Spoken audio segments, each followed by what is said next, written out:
नमस्कार दोस्तों, इस वीडियो में हम लोग इंटरमीडिएट से जुड़े हुए महत्वपूर्ण प्रश्नों का पुनः हल देखेंगे। यह इसका तीसरा भाग है। इसके पहले भी हमने दो भाग कर लिए हैं, जिसमें 50-50 प्रश्नों के उत्तर मैंने उसमें दिए हैं। मुझे उम्मीद है कि उसे सुनकर आपको काफ़ी फ़ायदा मिला होगा। इस वीडियो में भी हम लोग इससे जुड़े हुए और भी प्रश्नों का हल करेंगे। तो चलिए चलते हैं। हाँ, एक बात और कि इस बार हमने सोचा है कि जो भी मैं प्रश्न पूछूंगा उसमें आपको कम से कम 3 सेकंड का समय दूंगा और आप उसका उत्तर खुद से बनाते चलेंगे और खुद का परीक्षण करके देखें कि आप इसमें कितना सही कर पा रहे हैं। ठीक है, तो चलिए पहले प्रश्न की तरफ आते हैं। पहला प्रश्न है कि हड़प्पा सभ्यता किस युग की सभ्यता है? हड़प्पा सभ्यता किस युग की सभ्यता है? तो इसका सही उत्तर होगा ऑप्शन डी, कांस्य युग। कांस्य युग इसलिए कहा जाता था क्योंकि हड़प्पा सभ्यता एक ऐसी सभ्यता थी जिसमें तांबा और टीन को मिलाकर, यानी दो धातुओं को मिलाकर एक मिश्रित धातु का निर्माण किया गया था, जिसे कांसा कहा जाता था। और इस वजह से इस युग को कांस्य सभ्यता के नाम से भी जानते हैं। अगला प्रश्न है कि कांस्य सभ्यता का सबसे बड़ा नगर कौन था? यह भी पूछता है कि हड़प्पा सभ्यता का कौन सा नगर सबसे बड़ा था। तो इसका सही उत्तर बनाइए आप लोग। तो इसका सही उत्तर हो जाएगा ऑप्शन ए, मोहनजोदड़ो। अगले प्रश्न की तरफ चलते हैं। अगला प्रश्न है कि प्रसिद्ध ग्रंथ इंडिका की रचना किसने की थी? तो इसका सही उत्तर हो जाएगा ऑप्शन बी, मेगास्थनीज। अगले प्रश्न की तरफ चलते हैं। अगला जो प्रश्न है वह है कि प्रयाग प्रशस्ति की रचना किसने की थी? तो इसका सही उत्तर बनाए। इसका सही उत्तर जो हो जाएगा वह होगा ऑप्शन सी, हरिसेन। हरिसेन गुप्त शासक समुद्रगुप्त के दरबार में थे और उन्हीं के समय में प्रयाग प्रशस्ति की रचना की गई थी, जो वर्तमान में इलाहाबाद में है। अगला प्रश्न है कि गुप्तों के काल में कौन चीनी यात्री भारत आया? गुप्तों के काल में कौन चीनी यात्री भारत आया? तो इसका सही उत्तर हो जाएगा ऑप्शन बी, फाहियान। यह गुप्त शासक चंद्रगुप्त विक्रमादित्य या चंद्रगुप्त द्वितीय के दरबार में फाहियान आए थे। अगला प्रश्न है कि भारतीय इतिहास का कौन सा काल स्वर्ण काल के नाम से जाना जाता है? भारतीय इतिहास का कौन सा काल स्वर्ण काल के नाम से जाना जाता है? तो इसका सही उत्तर होगा ऑप्शन बी, गुप्त काल। अगले प्रश्न की तरफ चलते हैं। अगला प्रश्न है कि महाभारत की रचना किस भाषा में हुई है? महाभारत की रचना किस भाषा में हुई है? तो इसका सही उत्तर होगा ऑप्शन ए, संस्कृत भाषा में। महाभारत की रचना संस्कृत भाषा में हुई है। अगला प्रश्न है महात्मा बुद्ध को ज्ञान की प्राप्ति कहाँ हुई? महात्मा बुद्ध को ज्ञान की प्राप्ति कहाँ हुई? इसका सही उत्तर होगा ऑप्शन बी, बोधगया। बोधगया में महात्मा बुद्ध को ज्ञान की प्राप्ति हुई थी। श्वेतांबर और दिगंबर का संबंध किस धर्म से है? श्वेतांबर और दिगंबर का संबंध किस धर्म से है? इसका सही उत्तर हो जाएगा ऑप्शन डी, जैन धर्म से। अगला प्रश्न है कि अशोक किस वंश का शासक था? अशोक किस वंश का शासक था? इसका सही उत्तर होगा ऑप्शन बी, मौर्य वंश का। अगला प्रश्न है अकबरनामा की रचना किसने की? अकबरनामा की रचना किसने की? तो इसका सही उत्तर हो जाएगा ऑप्शन डी, अबुल फजल। अबुल फजल ने अकबरनामा की रचना की थी। अगला प्रश्न है कि पानीपत का प्रथम युद्ध किस वर्ष हुआ था? पानीपत का प्रथम युद्ध किस वर्ष हुआ था? इसका सही जवाब है ऑप्शन बी, 1526 ईस्वी में, जो बाबर और लोदी वंश के अंतिम शासक इब्राहिम शाह लोदी के बीच में हुआ था, जिसमें बाबर जीत जाते हैं और मुगल वंश को स्थापित करते हैं। अगला प्रश्न है कि भारत का अंतिम मुगल शासक कौन था? भारत का अंतिम मुगल शासक कौन था? तो इसका सही उत्तर हो जाएगा ऑप्शन डी, बहादुर शाह जफर। भारत का अंतिम मुगल शासक बहादुर शाह जफर था।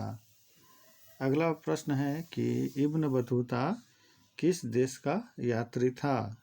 इब्न बतूता किस देश का यात्री था? तो इसका सही उत्तर हो जाएगा option A, Morocco. Ibn Battuta Morocco के रहने वाले थे। इन्होंने रेहला नामक पुस्तक की रचना की थी और ये मोहम्मद बिन तुगलक के दरबार में 1333 ईस्वी में आए थे। अगला प्रश्न है कि विजयनगर का महानतम शासक कौन था? विजयनगर का महानतम शासक कौन था? तो इसका सही उत्तर हो जाएगा ऑप्शन बी, कृष्णदेव राय।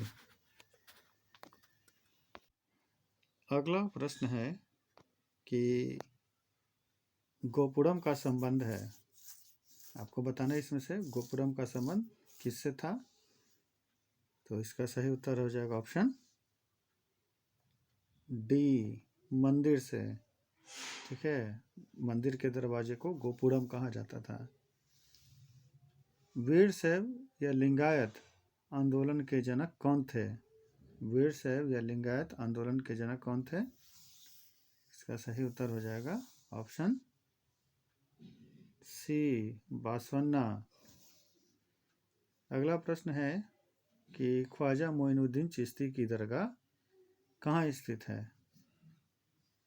तो इसका सही उत्तर हो जाएगा ऑप्शन डी, अजमेर। अजमेर में ख्वाजा मोइनुद्दीन चिश्ती की दरगाह है। अगला प्रश्न है ताजमहल का निर्माण किसने किया? तो इसका सही उत्तर होगा ऑप्शन डी, शाहजहां। शाहजहां ने ताजमहल का निर्माण करवाया था। अगला प्रश्न है दिल्ली से दौलताबाद किस शासक ने अपनी राजधानी परिवर्तित की? दिल्ली से दौलताबाद किस शासक ने अपनी राजधानी का परिवर्तन किया? तो इसका सही उत्तर होगा ऑप्शन बी, मोहम्मद बिन तुगलक। मोहम्मद बिन तुगलक ने दिल्ली से दौलताबाद राजधानी को परिवर्तित किया था। अगला प्रश्न है कि गांधी जी ने असहयोग आंदोलन किस वर्ष आरंभ किया? गांधी जी ने असहयोग आंदोलन किस वर्ष आरंभ किया? इसका सही उत्तर होगा ऑप्शन ए, महात्मा गांधी ने 1920 ईस्वी में असहयोग आंदोलन की शुरुआत की थी। वर्ष 1930 में सविनय अवज्ञा आंदोलन की शुरुआत हुई थी और वर्ष 1942 ईस्वी में भारत छोड़ो आंदोलन की शुरुआत हुई थी। अगला प्रश्न है कि भारतीय राष्ट्रीय कांग्रेस की स्थापना कब हुई थी। प्रश्न है कि भारतीय राष्ट्रीय कांग्रेस की स्थापना कब हुई थी।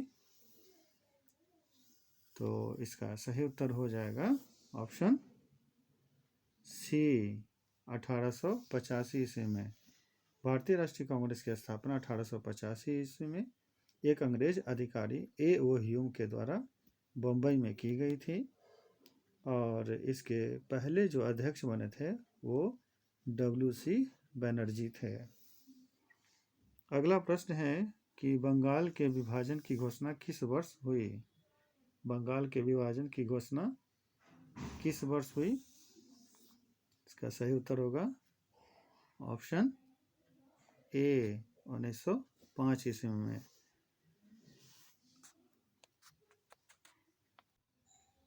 अगला प्रश्न है कि इंडियन नेशनल आर्मी का गठन किसने किया। इंडियन नेशनल आर्मी का गठन किसने किया।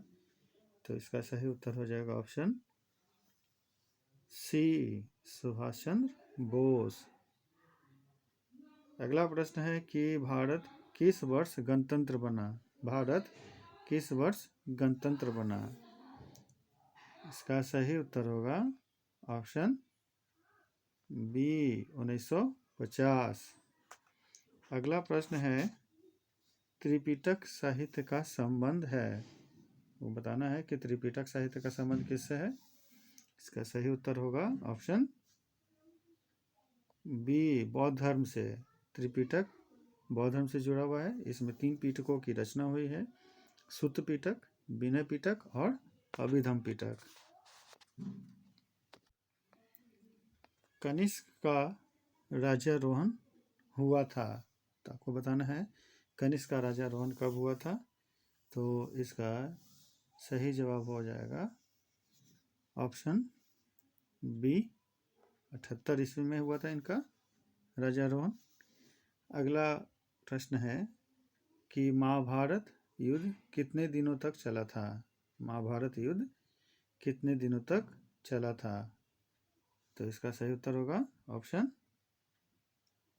डी, 18 दिनों तक। 18 दिन तक महाभारत युद्ध चला था। अशोक के किस अभिलेख में कलिंग युद्ध का वर्णन है। अशोक के किस अभिलेख में कलिंग युद्ध का वर्णन है। तो इसका सही उत्तर हो जाएगा ऑप्शन सी, 13वां। अगला प्रश्न है कि चोलों की सबसे छोटी प्रशासनिक इकाई कौन थी। चोलों की सबसे छोटी प्रशासनिक इकाई क्या थी। तो इसका सही उत्तर हो जाएगा ऑप्शन ए, उड़। उड़ जो थी चोलों की सबसे छोटी प्रशासनिक इकाई थी। प्रशासन की सुविधा के लिए चोल साम्राज्य को 6 प्रांतों में बांटा गया था।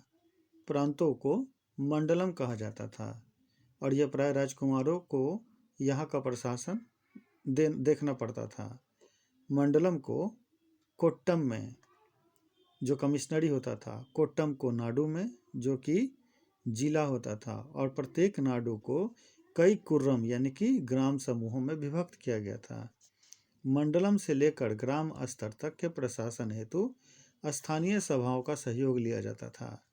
नाडु की स्थानीय सभा को नाटूर एवं नगर की स्थानीय सभा को नगतार कहा जाता था। स्थानीय स्वशासन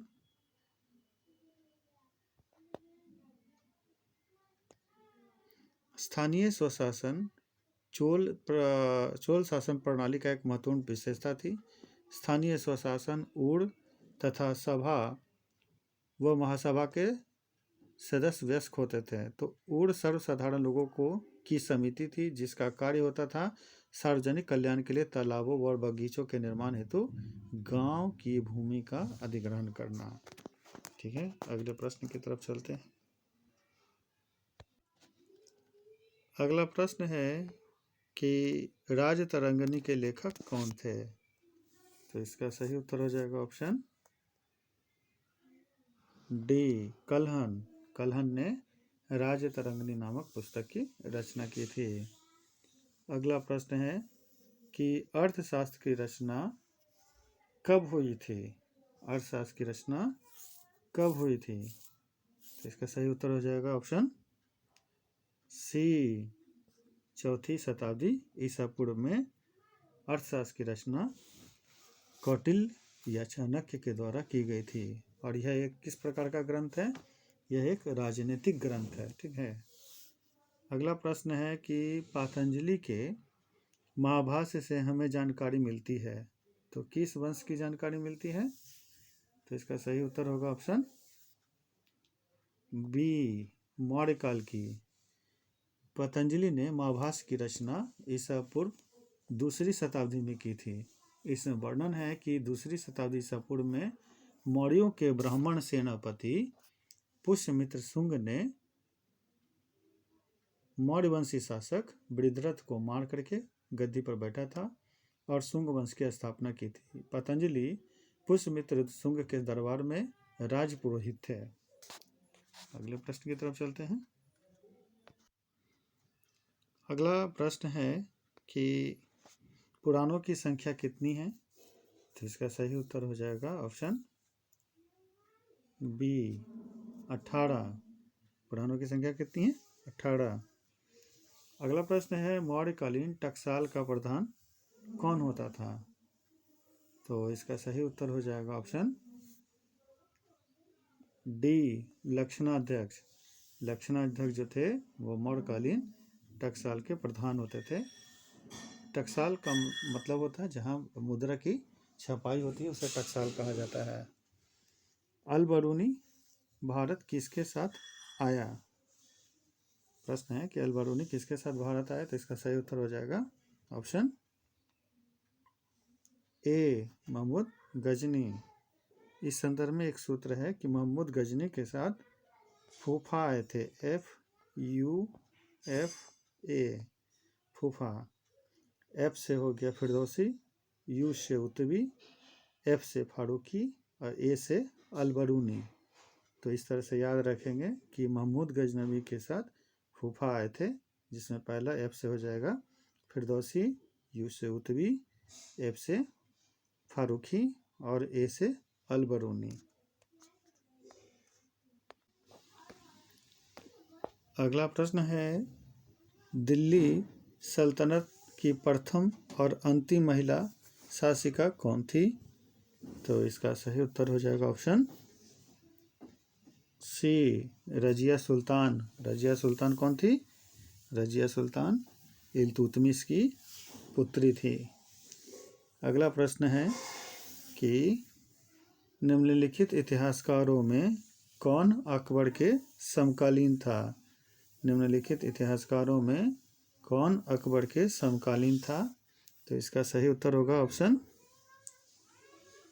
बी, बदायूनी। ये इन्होंने अकबर के समकालीन रहते हुए इनके खिलाफ कई सारे पुस्तकों की रचना की थी। ये समकालीन थे अकबर के। अगला प्रश्न है कि दीन ए इलाही संबंधित है, तो इसका सही उत्तर होगा ऑप्शन सी, दीन ए इलाही किससे जुड़ा हुआ था? अकबर से। अगला प्रश्न है कुतुब मीनार का निर्माण किसने शुरू किया? कुतुब मीनार का निर्माण किसने शुरू किया? तो इसका सही उत्तर हो जाएगा ऑप्शन ए, कुतुबुद्दीन ऐबक। कुतुबुद्दीन ऐबक ने कुतुब मीनार के निर्माण का कार्य शुरू किया था। लोधी वंश का अंतिम शासक कौन था? लोधी वंश का अंतिम शासक कौन था?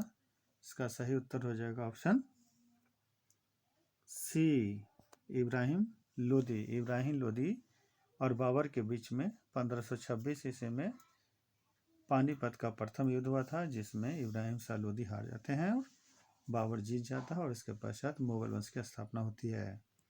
अगला प्रश्न है कि किस प्रशासकीय सुधार के लिए शेर शाह को खास तौर से जाना जाता है? तो इसका सही उत्तर हो जाएगा ऑप्शन बी, भूमि सुधार के लिए शेरशाह को मुख्य रूप से याद किया जाता है। अगला जो प्रश्न है वह है कि सहायक संधि की नीति कार्यान्वित की थी। तो इसका सही उत्तर हो जाएगा ऑप्शन सी, लॉर्ड वेलेज़ली। लॉर्ड वेलेज़ली ने सहायक संधि नीति को कार्यान्वित किया था और सहायक संधि स्वीकार करने वाला पहला जो था वो हैदराबाद का निजाम था 1798 में। और वेलेज़ली का भी काल जो है 1798 से लेकर 1805 तक का काल है। 1857 का विद्रोह का आरंभ हुआ कब, ये तिथि पूछ रहा है। तो इसका सही उत्तर हो जाएगा ऑप्शन ए, 10 मई। 10 मई को 1857 का के विद्रोह का आरंभ हुआ था। अगला प्रश्न है कि 1942 में कौन सा आंदोलन शुरू हुआ। तो इसका सही उत्तर हो जाएगा ऑप्शन डी, भारत छोड़ो आंदोलन। 1942 ईस्वी में भारत छोड़ो आंदोलन हुआ था। 1920 ईस्वी में असहयोग आंदोलन और 1930 ईस्वी में सविनय अवज्ञा आंदोलन की शुरुआत हुई थी। अगला प्रश्न है कि व्यवगत का सिद्धांत संबंधित था। तो व्यवगत का सिद्धांत किससे जुड़ा हुआ है। तो इसका सही उत्तर हो जाएगा ऑप्शन बी, डलहौजी से। व्यवगत का सिद्धांत का मतलब हो गया डॉक्ट्रिन ऑफ लैप्स, यानी कि गोद लेने की प्रथा को डलहौजी ने समाप्त कर दिया था और ये 1857 के विद्रोह का एक प्रमुख कारण भी बना था। अगला प्रश्न है अस्थायी बंदोबस्त जुड़ा था। ये प्रश्न बहुत इंपॉर्टेंट है क्योंकि ये बराबर प्रश्न पूछे जाते हैं इससे। तो इसका सही उत्तर हो जाएगा option C, Lord Cornwallis. Lord Cornwallis ने 1793 ईस्वी में, कब, 1793 ईस्वी में अस्थायी बंदोबस्त लागू किया था। अगला जो प्रश्न है वह है कि संथाल विद्रोह का नेतृत्व किसने किया। संथाल विद्रोह का नेतृत्व किसने किया। तो इसका सही उत्तर हो जाएगा ऑप्शन डी, सिद्धू और कान्हू ने। और ये संथाल विद्रोह कब हुआ था, 1855 ईस्वी में। कब, 1855 को संथाल विद्रोह हुआ था। अगला प्रश्न है कि गांधी जी ने असहयोग आंदोलन किस वर्ष शुरू किया।